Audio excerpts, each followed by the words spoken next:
कृष्णा हरे कृष्णा कृष्णा कृष्णा हरे हरे, हरे राम राम राम हरे हरे. तर माझी काहीच योग्यता नाही आहे, पण कोमलच्या आग्रह खातर आणि त्यासाठी मी इथे बसलेली आहे. कारण माझ्यापेक्षा सगळे वरिष्ठ आहेत.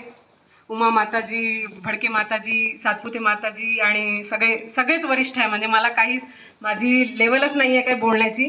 पण कोमल मैत्रीण आहे आणि ती सतत माझं हे करत असते की मला माझंच ऐकायचं आहे. त्याच्यामुळे मी प्रयत्न करते आणि माझी काहीच योग्यता नाही आहे. आणि जे पण मी आज काही बोलणार आहे त्याच्यातलं काही तुम्हाला चांगलं वाटलं तर ते मी सगळं ऐकलेलं आहे. अमरेंद्र प्रभुदे असू दे किंवा कुठले पण जे ज्येष्ठ आहेत माझ्यापेक्षा त्यांचं मी ऐकलेलं आहे आणि तेच मी रिपीट करणार आहे. माझं स्वतःचं असं काही सेपरेट नाही आहे. आणि जर काही त्याच्यामध्ये त्रुटी वाटल्या तर मला माफ करा. तर मी काही पण बोलेल हे भगवंताच्या चरणी, आज दामोदराच्या चरणी अर्पण करते. नमो ओम विष्णुपादाय कृष्णपृष्ठाय भूतले श्रीमते भक्ती वेदांत स्वामिनीती नामिने नमस्ते सारस्वती देवे गौरवाणी प्रचारिणे निर्विशेष शून्यवादी पाश्चात्य देशतारिणे. जय श्री कृष्ण चैतन्य प्रभु नित्यानंद श्री अद्वैत गदाधर श्रीवासादि गौरभक्तवृंद. हरे कृष्णा कृष्णा कृष्णा हरे हरे, हरे राम राम हरे हरे. हरे कृष्णा कृष्णा कृष्णा हरे हरे, हरे राम राम हरे हरे. हरे कृष्णा कृष्णा कृष्णा हरे हरे, हरे राम राम हरे. तर आपल्याला सगळ्यांना माहिती आहे की हा सध्या आता दामोदर महिना चालू आहे आणि या दामोदर महिन्याचं आपण सगळीकडेच महत्त्व ऐकतोय. सगळ्या प्रभूजींकडनं पण ऐकलं आहे की दामोदर महिन्याचं महत्त्व काय आहे. तर दामोदर म्हणजे हा महिना, या महिन्यात दामोदर लीला घडली हे सगळ्यांना माहिती आहे. कारण दाम म्हणजे रस्सी आणि उदर म्हणजे पोट.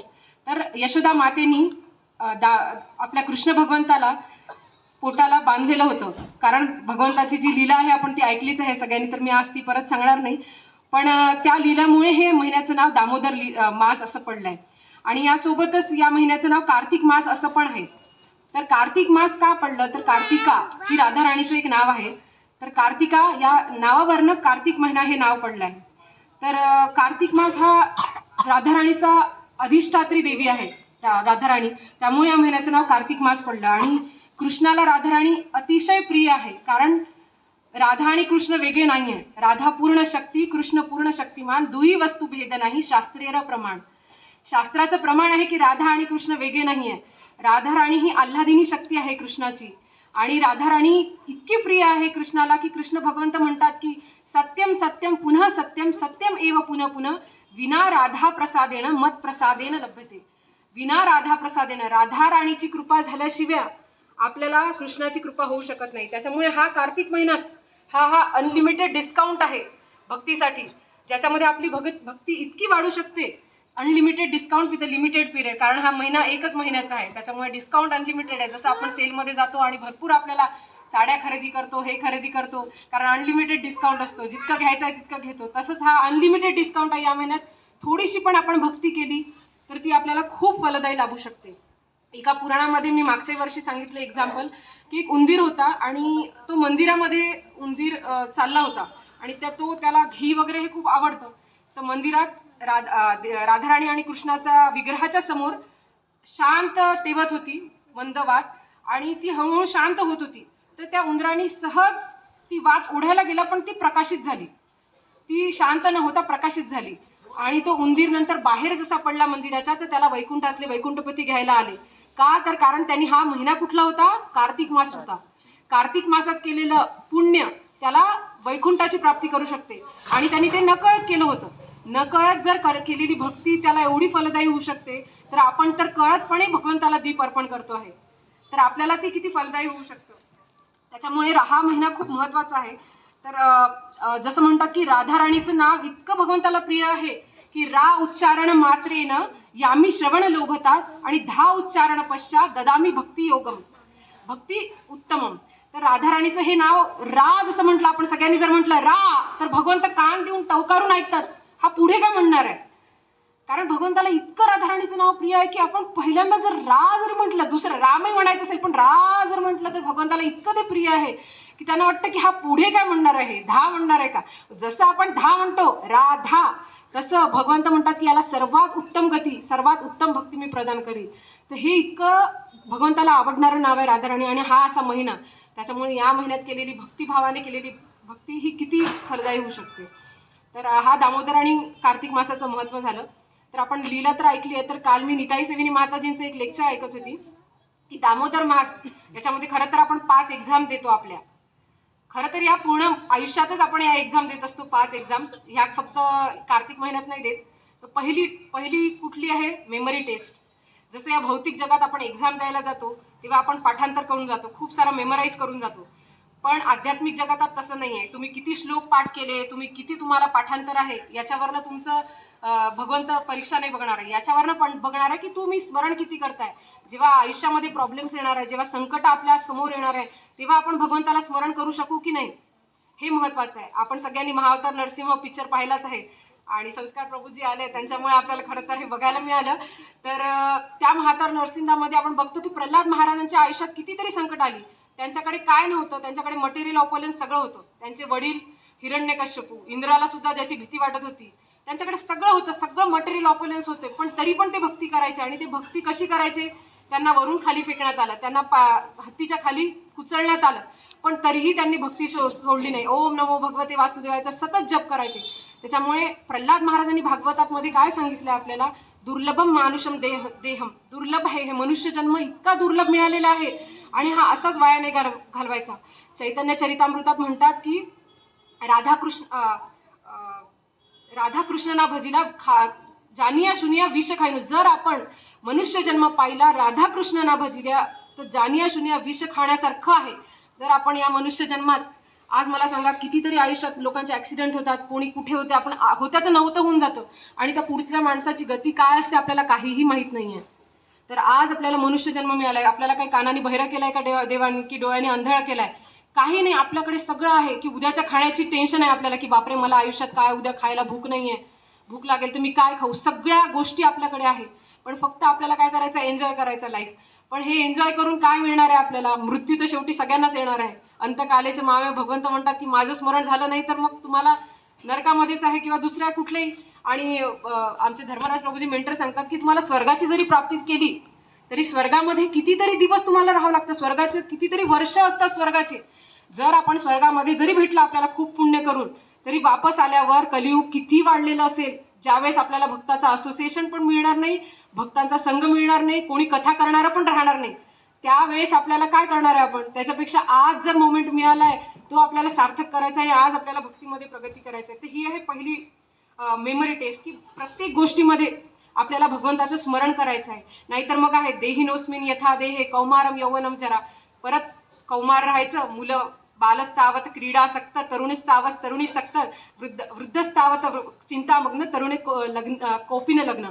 असं म्हणतात की बालस्तावत, जेव्हा बाल आहे तेव्हा खेळण्यामध्ये मन रमवायचं, तरुण असताना तरुणीमध्ये मन रमवायचं, आणि वृद्ध झाल्यावर वृद्धामध्ये चिंतामध्ये टेन्शन असते की माझं हे असं वागत आहे, सून माझ्याशी अशी वागते, हे असं वागतात, त्याच्यामध्ये टेन्शनमध्ये. आणि मग कधी आपण भगवंताचं नामस्मरण करणार आहे? तर असं आहे, ही पहिली आहे मेमरी टेस्ट. त्याच्यामुळे मृत्यू सगळ्यांना येणार आहे, पण भगवंताचं स्मरण करणं हे सगळ्यात आवश्यक आहे. आपल्याला माहिती पाहिजे की आपला मनुष्य जन्म कशासाठी झालाय. मी याच घरात का जन्माला आलो? कदाचित आपण भरपूर लोक बघतो, कोणी गरीब कुटुंबात जन्माला येतं, कोणी श्रीमंत कुटुंबात जन्माला येतं, कोणी अंबानीच्या घरात जन्माला येतं. पण काय मागच्या जन्माचे कर्म, त्यांचे रिलेशन आपले जसे ज्याच्यासोबत असतात ते फेडायसाठी आपल्याला या जन्मात ज्या ज्या कुटुंबात आपण जन्माला आलो आहे त्याच्यासाठी आपल्याला हे करायला लागतं. त्याच्यामुळे गीतेमध्ये आपल्याला भगवद्गीतेत सांगतात भगवंत की बहुनाम जन्मना म्हणते ज्ञानवानवा प्रपद्यते वासुदेव सर्वमती स महात्मा दुर्लभ. जो वासुदेवाचं स्मरण करतो असा महात्मा दुर्लभ म्हणजे दुर्लभ आहे. हा मनुष्य जन्म एक VIP तिकीट आहे. जसं आपण तिरुपती बालाजीच्या दर्शनाला जातो, गोविंदा गोविंदा, आपण एका नॉर्मल लाईनमध्ये, आपण काही VIP लोक नाही आहे, पण आपण एका नॉर्मल लाईनमध्ये चाललो असतो, पण VIP लोक आले तर आपल्याला रांग थांबवून देतात आणि ती थांबवलेली रांग नंतर त्या VIP लोकांना पाठवतात आणि दर्शन करवतात. मनुष्य जन्म तसाच आहे. आपल्यासोबत रांगेमध्ये भरपूर जण आहे, कीटक, मांजर, कुत्रे सगळे आपल्यासोबत, पण त्यांना थांबवलेलं आहे ना. आपल्याला मनुष्य जन्माला आपल्याला एक VIP तिकीट दिलं भगवंतानी की या मार्गा थ्रू तू माझ्यापर्यंत पोहोचू शकतो. हे मनुष्य जन्म हे VIP तिकीट मिळालेलं आहे आणि हे आपल्याला सार्थक करायचं. त्यामुळे प्रत्येक क्षणी आपल्याला भगवंताचं स्मरण करायचं. ही आपली पहिली मेमरी टेस्ट आहे. ही आपली दामोदर महिन्यात पण आहे आणि प्रत्येक दिवशी ॲक्च्युली मेमरी टेस्ट आहे. गोपियांना का आचार्य म्हटलंय, कारण गोपी जेव्हा माखन सुद्धा विक्री करायच्या तेव्हा म्हणायचा कृष्ण घ्या, गोविंद दामोदर माधवेती, गोविंद दामोदर माधवेती. कारण त्यांच्या प्रत्येक क्षणी त्यांच्या स्मरणात कोण असायचा? कृष्ण असायचा. त्याच्यामुळे ही मेमरी टेस्ट आपल्याला पास करायची आहे. प्रभुपादांना एकदा विचारलं गेलं होतं, यांनी म्हटलं की हे श्लोक व्यवस्थित म्हणत नाही. प्रभुपाद म्हणायचे की हे प्रोनाऊन्सिएशन जरी त्यांचं रॉंग असलं तरी त्यांचं सरेंडर एकदम परफेक्ट आहे. त्याच्यामुळे श्लोक मेमोराईज किती झाले आहे माझे किंवा मला किती येतं याच्यापेक्षा मी भगवंताला स्मरण करतो आहे का हे सगळ्यात महत्त्वाचं आहे. आणि यशोदा माताच्या एक्झाम्पलवरून आपल्याला तेच कळतं की यशोदा माता प्रत्येक क्षणी भगवंताला स्मरण करायची, म्हणूनच ती कृष्णाची आई होऊ शकली आहे. तर पहिली टेस्ट आहे remembering Krishna in every situation. दुसरा आहे मेंटेनन्स टेस्ट. मेंटेनन्स टेस्ट याच्यासाठी की आपण आपली साधना, आपलं जप किंवा आपलं रोजचं रीडिंग व्यवस्थित करतो आहे की नाही, हे सगळ्यात महत्त्वाचं आहे. तर आपण भक्तीमध्ये येतो तर लवकर, काही भक्तीमध्ये येणं सोपं आहे कारण आपल्या पूर्वजन्मांची सुकृती आपल्या जवळ असते. त्याच्यामुळे आपण पूर्वजन्माच्या सुकृतीनुसार आपण भक्तीमध्ये ते येतो, पण टिकून राहणं, भक्तीमध्ये रीडिंग करत राहणं, भगवंताचं श्रवण करत राहणं, भगवंताचं नामस्मरण डेली करणं, हे सगळ्यात कठीण आहे. त्याच्यामुळे ही आहे मेंटेनन्स टेस्ट. जन्माष्टमी, राधाष्टमी एका दिवसासाठी येते, पण दामोदर महिना हा पूर्ण महिना आहे. आपण पूर्ण महिनाभर करतोय का? कुठलं जर एखादं आपण ठरवलं आहे ती महिनाभर करतोय का? ही झाली आपली मेंटेनन्स टेस्ट. पांडव आपण बघतो त्यांच्या आयुष्यात किती संकट आली. त्याच्यानंतर हरिदास ठाकूर किती संकट आले, त्यांना बाजारात नेऊन खूप मारण्यात आलं, तरी पण त्यांनी ती टेस्ट पास केली आणि म्हणूनच ते नामाचार्य हरिदास ठाकूर झाले. तर असं आहे. तर एक छोटीशी कथा सांगते. एक सखुबाई नावाची छोटीशी भक्त होती आणि ती भगवंताची खूप भक्ती करायची. तिचं लग्न झालं आणि ती ज्या कुटुंबात गेली तिथे सासूबाई तिच्या अजिबात तिला साथ नव्हत्या देत. त्याच्यामुळे अजिबात ती म्हणजे सतत रडत राहायची, कामं करायची आणि भगवंता तुझं श्रवण कधी होईल असं म्हणायची. तर एक दिवस तिच्या गावामधून ऑटो फिरतोय की भागवत कथा आहे. ती इतकी आनंदित झाली की आज मला भागवत कथा ऐकायला मिळणार, भगवंता मला आज भागवत कथा ऐकायला मिळणार. तर ती सासूबाईंना विचारते, तिच्या सासूबाई मी जाऊ का भागवत कथा ऐकायला? ते म्हणतात चल चुपचाप कामं कर सगळे, बिलकुल जायचं नाही भागवत वगैरे ऐकायला, पहिले घरातले कामं कर. तर ती बिचारी रडत रडत भगवंताला कोसते, म्हणते भगवंता मी तुझीच कथा ऐकण्यासाठी इंटरेस्ट घेते आहे ना, मला काय स्वतः काही पाहिजे का, पण मला तुझी कथा ऐकण्यासाठी, भागवत कथा ऐकण्यासाठी यायचं होतं. तर भगवंत स्वतः तिच्या सासूबाईचं रूप घेतात आणि येतात आणि कमरेवर हात ठेवून म्हणतात, ए सखू जा, तुला भगवत कथा ऐकायची आहे ना, जा बरं आज ऐक तू कथा भागवत. तिला एकदम नवलं वाटतं की सासूबाई अशा बदलल्या कसं काय एकदम माझ्या, पण तिला इतका आनंद होतो की चला मला सासूबाईंनी म्हटलं भागवत कथा, तर ती इतक्या तयार होऊन मस्त भगवंताच्या कथा ऐकायला जाते आणि श्रवण करते आणि खूप नाचते, खूप मनसोक्त आनंदात बिलकुल भगवंताचं श्रवण करते. आणि घरी वापस येते तर सासूबाई दारात असतात. ए सखू कुठे गेली होती तू, इतक्या वेळ काय झालं तुला, हा कोणी सांगितलं होतं बाहेर जायला? ती म्हणे तुम्हीच तर सांगितलं होतं मला बाहेर जायला. मी सांगितलं म्हणे चल घरातले कामं कर. ती घरात जशी जाते ती म्हणते सगळं हे आवरलेलंच आहे, बघ भांडे घासलेले आहे सगळं. तेव्हा तिला भगवंत हृदय प्रकाशित करतात ना, तर तिला भगवंत स्वतः दिसतात की तिचे धुणे धुतलेले आहे भगवंतानी, तिचे भांडे घासलेले आहे. तर अशा पद्धतीने भगवंत आपल्या भक्तासाठी छोट्या छोट्या गोष्टी करतात. जनाबाईसाठी भगवंत स्वतः वृद्ध स्त्री बनून तिच्यासाठी कपडे धुण्यासाठी यायचे. तर असं आहे की तू है सखी बड़ भाग बड़ी, गोपाल तेरे घर आवत है, तू अपनो श्रृंगार करत है, ये हाथ दर्पण दिखावत है, सब इनको गुणगान करत है, ये तुमरो गुणगान करत है, तू है सखी. तर असे भगवंत प्रिय आहेत भक्तांना की जे भगवंत भक्तांसाठी काहीही करतात. भांडे काय घासायला तयार होतात भगवंत, कपडे धुण्याला तयार होतात. असे हे भगवंत आहेत. फक्त आपल्याला आपली मेंटेनन्स टेस्ट पास करावी लागते. तिसरी आहे मॉरल टेस्ट. आपण बघतो की आयुष्यात इतके सारे टेम्पटेशन येतात की आपण भक्ती तर करतोय पण माया इतकी प्रबळ आहे की आपल्याला कधी म्हणतात की चल मस्त इथे पार्टी चालू आहे, इथे फिरायला जाऊ, इकडे जाऊ, तिकडे जाऊ. त्यामुळे ही मॉरल टेस्ट आपल्याला पास करायची आहे. अजामिल खरं तर किती मोठा होता. भागवतातली आपण कथा बघतो. अजामिल हा ब्राह्मण कुटुंबात जन्माला आलेला, शास्त्राचं सगळं नॉलेज असलेला, पण फक्त जंगलात जाऊन एका स्त्रीला बघितल्यानंतर त्याची पूर्ण चेतना दूषित झाली. त्याच्यामुळे ही मॉरल टेस्ट इतकी महत्त्वाची आहे. कुंती देवी आपण बघतो, कुंती देवी किती तिच्या आयुष्यात संकट आले पण त्यांनी साथ नाही सोडली. तर आपल्याला सुखात आणि दुःखात दोन्ही वेळेस आपण काय करतो, सुखामध्ये आनंदित असतो, भगवंताला विसरून जातो, आणि दुःख आलं की काय करतो, भगवंताला दोष देतो, भगवंता हे तुझ्याचमुळे झालं. अरे ऍक्च्युली आपले कर्म असतात ते, पण आपण भगवंताला दोष देतो. पण आपल्याला काय करायला पाहिजे, सुखामध्ये भगवंताला क्रेडिट द्यायला पाहिजे आणि दुःखामध्ये आपण भगवंताला सरेंडर व्हायला पाहिजे. तर ही मॉरल टेस्ट आपण पास जर केली तर भगवंत म्हणतील की चला हा भक्तीच्या तिसऱ्या पायरीमध्ये योग्य आहे. चौथी आहे माइंड टेस्ट, सगळ्यात कठीण टेस्ट, जी आपण रोज अनुभवतो की आपण जप करतोय पण मन लागत नाही, आपण संकीर्तन करतोय मन लागत नाही, मन इकडे तिकडे पळत आहे, ऑफिसमध्ये आहे मन भलतीचकडे पळते आहे. तर ही माइंड टेस्ट खूप महत्त्वाची आहे. कुंती देवीच्या आयुष्यात कितीतरी संकट आले, पण कुंती देवी भगवंताचा तिने मागितलं काय, दुःख दे मला भगवंता, कारण मी दुःखामध्ये तुझं स्मरण करू शकते. तर असं आहे की ही माइंड टेस्ट खूप महत्त्वाची आहे. त्याच्यामध्ये एक निताई सविनी माताजी म्हणे की त्या एका फॉरेनमध्ये गेल्या होत्या आणि त्यांनी एका व्हीलचेअरवर एक माणूस पाहिला. त्या व्हीलचेअरवर तो बसलाय, तो 24 वर्षापासून व्हीलचेअरवर आहे. तर एका व्यक्तीने त्यांना सांगितलं, निताई सविनी माताजींना, कारण त्या खूप मोठ्या आहेत, तर त्यांना सांगितलं हे 24 वर्षापासून व्हीलचेअरवर बसलेले आहेत म्हणे. तर निताई सविनींना वाटलं की आपण आता यांना थोडं सांत्वना करू की बापरे तुम्ही 24.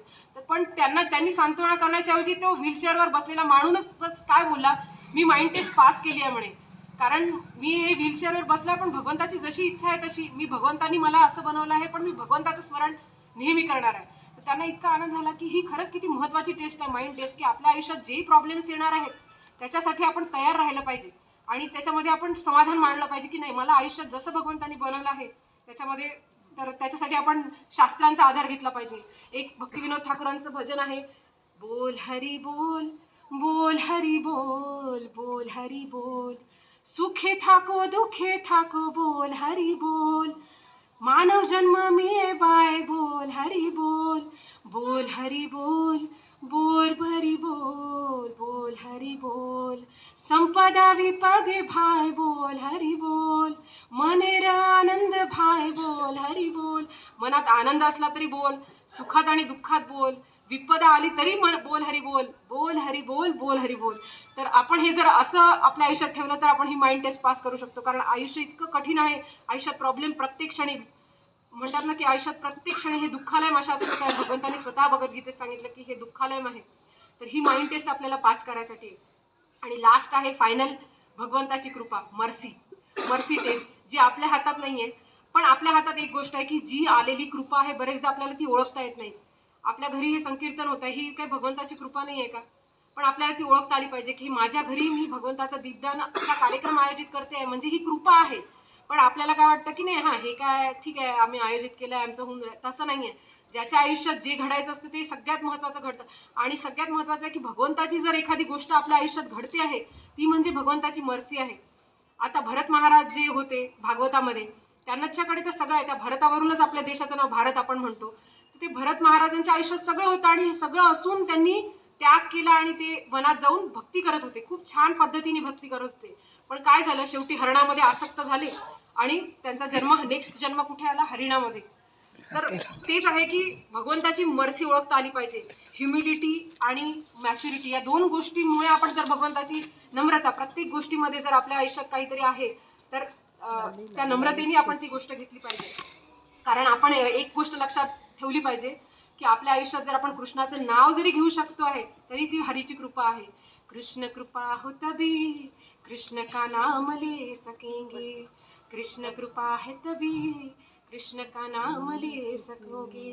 जर कृष्ण कृपा नसेल तर आपण भगवंताचं नाव पण नाही घेऊ शकत. आणि एक गोष्ट लक्षात ठेवली पाहिजे की पतवार के बिना ही मेरी नाव चल रही है, हैरान है जमाना मंजिल भी मिल रही है, मेरा आपकी कृपा से सब काम हो रहा है, मेरा आपकी कृपा से सब काम हो रहा है. तर अशा रीतीने आपण जर ही memory test, mind test, moral test, maintenance test आणि the last is the mercy test, ही जर पास केली, पास तर मर्सी टेस्टमध्ये भगवंतच करणार आहे. फक्त आपल्याला ही 4 एक्झाम द्यायच्या आहेत आपल्याला, माइंड टेस्ट, मॉरल टेस्ट. आणि याच्यामध्ये जर पास झालो आणि शेवटी आपल्याला एवढंच लिहायचं आहे की भगवंता याच्यानंतर तुझी कृपा असेल तर मी मर्सी टेस्ट पास करू शकेल, नाहीतर आपण ती पासच नाही करू शकणार आहे. त्याच्यामुळे जर भगवंताची जर कृपा असेल तर भगवंत म्हणेल की you are pass and welcome back to Godhead. So आपल्याला ह्या सगळ्या टेस्ट जर पास करायच्या असेल तर भगवंताची कृपा पाहिजे सर्वात शेवटची. एक छोटीशी शेवटची कथा सांगते आणि मी हे संपवते. तर एक बंधू मोहंती नावाचा एक जगन्नाथाचा खूप मोठा भक्त होता आणि तो जगन्नाथपुरीच्या जवळ राहायचा. तो बंधू मोहंती इतका छान भक्त होता की खूप म्हणजे भगवंताची, आणि तो स्वतः भक्ती करायचा आणि स्वतःच्या मुलीला, बाळाला, सगळ्यांना, वाईफला की कीर्तन करा, बस कीर्तन करा. आणि त्याच्याकडे खाण्यापिण्यासाठी काहीही नसायचं घरात. तर तो भिक्षा मागायचा आणि भगवंतासाठी जे पण असायचं ते सगळं भिक्षा आलेली खायचा. तो भगवंत सगळे मिळून खायचे. तर एक दिवस काय झालं की एक दिवस झाला, दुसरा दिवस झाला, तिसरा दिवस झाला, काहीही भिक्षा मिळाली नाही. असं करत 7 दिवस झाले. अन्नाचा एक कण सुद्धा परिवाराने ग्रहण केला नव्हता. त्या बंधू मोहंतीला इतकं वाईट वाटायचं की आपण काहीच करू शकत नाहीये. तर त्याने आपल्या बायकोला सांगितलं की माझा एक मित्र आहे, तो राजा आहे आणि त्याच्याकडे इतकं सगळं आहे की तो आपल्याला खूप सगळं खायला देईल. तर त्याची बायको म्हणते की कुठे राहतो तुमचा मित्र? तो म्हणतात जगन्नाथपुरीला. तर चला म्हणे आपण जाऊ.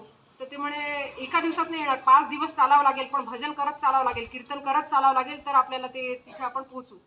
तर त्याची बायको म्हणते, कारण अन्नाचा एक कण सुद्धा ग्रहण न केल्यामुळे त्याची बायको म्हणते चला आपण जाऊ जगन्नाथपुरीला.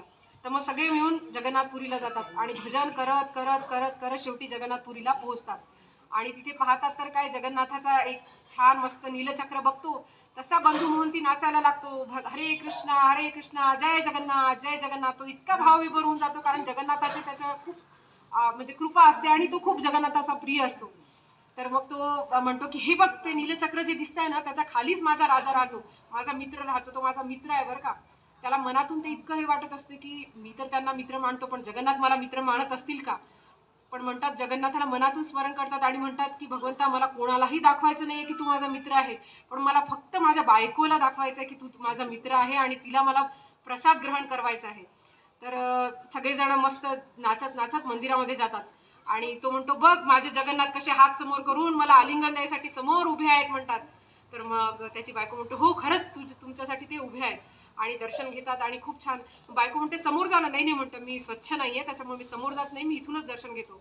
आणि मग संध्याकाळ होते आणि ते एका ठिकाणी मंदिराच्या बाहेर बसलेले असतात आणि त्याच्या मनात हाच विचार येतो की आता मी हिला तर सांगितलंय की आता भगवंत महाप्रसाद आणून देणार आहे आपल्यासाठी, पण कसं करायचं, यांना पोरांना सगळे 7 दिवस झाले उपाशी आहे, यांना कसं काय करायचं, आता कुठून आणायचं.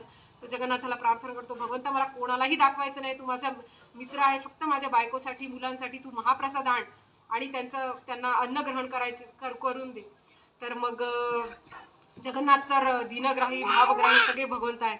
तर जसे कपाट बंद होतात, सगळी रात्र होते, सगळे लाईट्स बंद होतात, तेव्हा जगन्नाथ एका ब्राह्मणाचं रूप घेतात आणि त्या ब्राह्मणाचं रूप घेतात आणि आपल्या जगन्नाथाच्या पाकशाळेत जेवणाच्या रूम मध्ये जातात आणि एवढी मोठी थाळ पूर्ण भरून सगळ्या याच्यातलं कशातलं काय जे मला स्वतःला भगवंताला आवडतं ते सगळं काढतात, इथून तिथून तिथून, आणि सगळा पसारा करून ठेवतात. ते भगवंत आहेत, सगळीकडे पूर्ण काढून हे ते काढून सगळं पूर्ण थाल मस्त रेडी करतात आणि बाहेर पडतात आणि म्हणतात बंधू मोहंती कोण आहे, बंधू मोहंती कोण आहे, बंधू मोहंती कोण आहे. आणि मग बंधू मोहंती सगळेजण झोपून गेलेले असतात, त्याचे वाईफ वगैरे, आणि बंधू मोहंती जागे होतात आणि बंधू मोहंती म्हणतात मीच आहे म्हणतो बंधू मोहंती. तर ब्राह्मण म्हणतात कशावरून तुम्ही आहे बंधू मोहंती. ते म्हणतात तुम्हीच ते म्हणताय, मीच आहे, दुरून आलो आहे बंधू मोहंती. ते म्हणतात तुमचा परिचय सांगा. तो म्हणतात माझा परिचय काहीच नाही, मी जगन्नाथाचा भक्त आहे, मी एका गरीब कुटुंबातून आलेलो आहे, मी 7 दिवस झाले उपाशी आहे, एवढाच माझा परिचय आहे. ते म्हणतात करेक्ट, मला जगन्नाथाने हेच सांगितलं म्हणतात. ब्राह्मण म्हणतात की हेच सांगितलं, हाच परिचय दिला, हे थाल तुमच्यासाठी पाठवलाय म्हणतात. आणि मग हा एवढा मोठा सगळा थाल भगवंतांनी जे महाप्रसाद, जगन्नाथाचा प्रसाद, तो त्यांच्या बायको समोर ठेवतात आणि ती बायकोला उठवतात, हे बघ माझ्या मित्रांनी एवढा मोठा महाप्रसाद पाठवलाय, ती सोन्याच्या ताटलीमध्ये पाठवलेले आहे. आणि सगळेजण मिळून, बंधू मोहंती तर खाण्याच्या याच्यात राहतच नाही, कारण त्यांना इतका आनंद होतो की भगवंतांनी मला मित्र म्हणून हे घेतलंय, शरण घेतलंय. तर सगळेजण म्हणून खूप सुंदर महाप्रसाद खातात. पण आता ती राहिली असते थाल, ती असते सोन्याची. आता काय करायचं. दुसऱ्या दिवशी बंधू मोहंती उठतात सकाळी आणि ती थाल मंदिरात न्यायला जातात. तर मंदिरात एकच गाजावाजा, चोरी गेली आहे, चोरी झाली आहे, चोरी झाली आहे, सोन्याची थाल चोरी झाली आहे. तर बंधू मोहंती जशी ती थाल घेऊन जातात तर ते पाहतात की इतर बंधू मोहंतीकडे सगळे ब्राह्मण ती थाल घेतात आणि जे मारतात बंधू मोहंतीला, खूप मारतात, बेदम मारतात. त्यांच्या पत्नी म्हणतात मारू नका त्यांना, आम्ही नाही, त्यांच्या मित्रांनी, जगन्नाथ त्यांचे मित्र आहे. ते म्हणतात बरं जगन्नाथ तुमचे मित्र आहे, कोण विश्वास ठेवणार आहे. बंधू मोहंती सारख्या गरीब माणसाला जगन्नाथांनी स्वतः आणून दिलेली थाल. तर इतकी मारतात. शिवाय जगन्नाथ, पूर्वीच्या काळी जगन्नाथ खरंच राजांच्या स्वप्नात येऊन सांगायचे. तर राजांच्या स्वप्नात आले आणि सांगितलं की बंधू मोहंती खरंच माझा भक्त आहे आणि त्याच्यासाठी मी स्वतः थाल नेऊन दिली. तेव्हा राजा येतात आणि मंदिरामध्ये आणि सांगतात की ही थाल खरंच बंधू मोहंतीसाठी भगवंतांनी नेली. आणि त्या पांडवांना म्हणतात तुम्ही एवढा विचार का नाही केला की दरवाजे कुठले तरी तुटलेले आहे का? जर एखाद्या चोराला घेऊन ते सोन्याची थाल घ्यायची असती तर त्यांनी हे सगळं तोडताड करून टाकलं असतं मंदिर. इथे दार बंद आहे, सगळं कपाट बंद आहे आणि इथून कोण चोरी जाणार आहे? ते भगवंतच कार्य करू शकतात.